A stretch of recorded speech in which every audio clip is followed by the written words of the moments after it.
ऋतुराज चौहान जी, प्रवेश शर्मा जी, सुमन कुमार जी, विवेक शर्मा जी, सुमन रूपचंद जी और हरियाणा से हमारे मेहमान बहुत ही आदरणीय जिन्होंने संक्षिप्त और शानदार उद्बोधन दिया, हमारे हरियाणा के विधायक देवेंद्र हंस साहब। हंस का ही तो कमाल है भाई, और क्या है। इस चुनाव में जिसके सर पे हंस बैठ गया वो 100% जीतेगा, और हरियाणा का, पूरे हिंदुस्तान का हंस जो है वो आपके बीच में आर्यन जुबेर जी को आशीर्वाद देने के लिए आया है। तो मैं उनका भी बहुत बहुत स्वागत करता हूं, अभिनंदन करता हूं।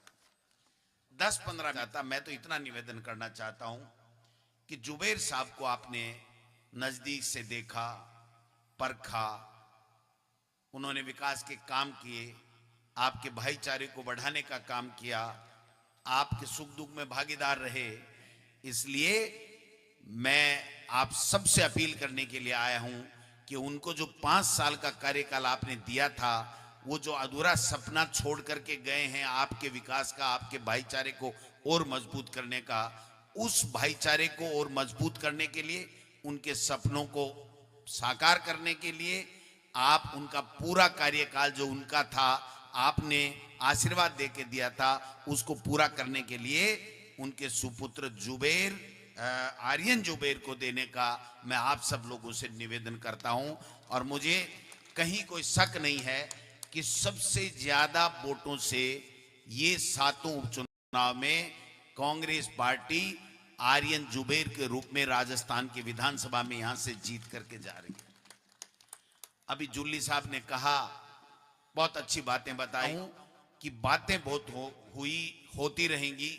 मैं तो आपसे एक निवेदन करने के लिए आया हूं कि ये जो सरकार बन गई उसके बाद में आप बताइए, किसान की कोई समृद्धि में, किसान की कोई उसकी आमदनी में कोई बढ़ावा हुआ हो, किसान के लिए कोई योजना लेकर के आए हों, किसान की कोई दुख तकलीफ को इन्होंने पूरा किया हो, तो आप मुझे बता दीजिए। एमएसपी का वादा किया, आज कितने महीने से, 15 महीने पहले रोड पे रहे, आज भी रोडों पे हैं, किसान मांग कर रहे हैं, कोई इनके कान पे जू नहीं रह गई है। एमएसपी का कानून लाना तो दूर, 3 काले कानून लेकर के आपके सबके सपनों के साथ चोट करने का उन्होंने षड्यंत्र किया था। मैं धन्यवाद देना चाहता हूं मेरे किसान भाइयों को कि आपने हिम्मत के साथ में उनका विरोध किया और उनको मुंह की खानी पड़ी, वो 3 काले कानून उनको वापस लेने पड़े। मैं आपको दावे के साथ कहता हूं, अगर आप खड़े नहीं होते, आप हिम्मत नहीं करते, इनके सामने डट करके खड़े नहीं होते, तो आपकी खेती और आपकी खेत में उपज होने वाला धान, अन्न, वो सारा का सारा आज अडानी और अंबानी के गोदामों में होता, आपके खेत में, आपके घर में नहीं होता। ये मैं आपको दावे के साथ कह सकता हूं। आज इन्होंने संकल्प पत्र में कहा था कि बाजरे की एमएसपी भी खरीद करेंगे। आप बताइए, किसान का बाजरा कोई खरीद रहा है? ये कह रहे हैं हरियाणा में तो खरीद रहे हैं, तो भाई राजस्थान के साथ सौतेला व्यवहार क्यों? जब आपने वादा किया जाए और उसका लोन माफ नहीं किया जाए, ये इस सरकार की नीति की बात है। इस सरकार का कृषि मंत्री अगर ये बोलता है तो आप किससे उम्मीद करोगे? मैं दूसरी बात कहना चाहता हूं, मोदी जी बड़ी बड़ी बातें कहते हैं। 12,000 रुपए किसान को देने की बात की थी, आज 12,000 रुपए मिल रहे हैं क्या? किसान का जो भी औजार है उसके ऊपर जीएसटी लगाने का काम करके इन्होंने कर दिया।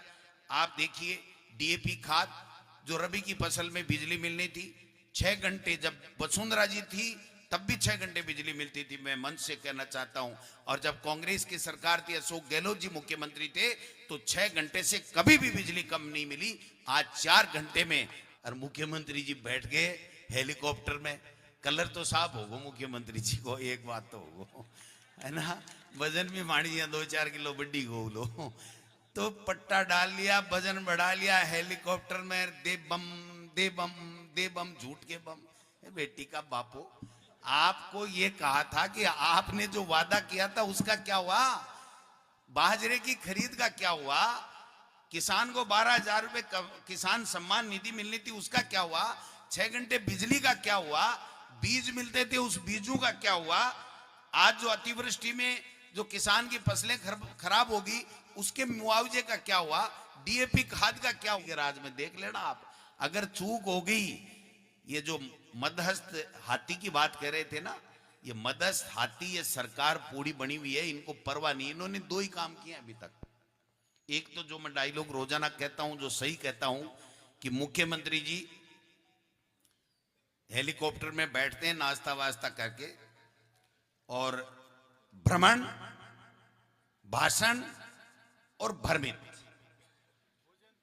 भोजन मैं नहीं कहता, भोजन तो सभी करते हैं, इसलिए उनको एक्स्ट्रा करते हैं तो करते हैं साहब, वो तो अपनी अपनी इच्छा की बात है। तो मैं ऐसी बात नहीं कहता, लेकिन वो सुबह से नाश्ता करते हैं, फिर बैठते हैं, हेलीकॉप्टर में उड़ते हैं, फिर भाषण ठोकते हैं और भ्रमित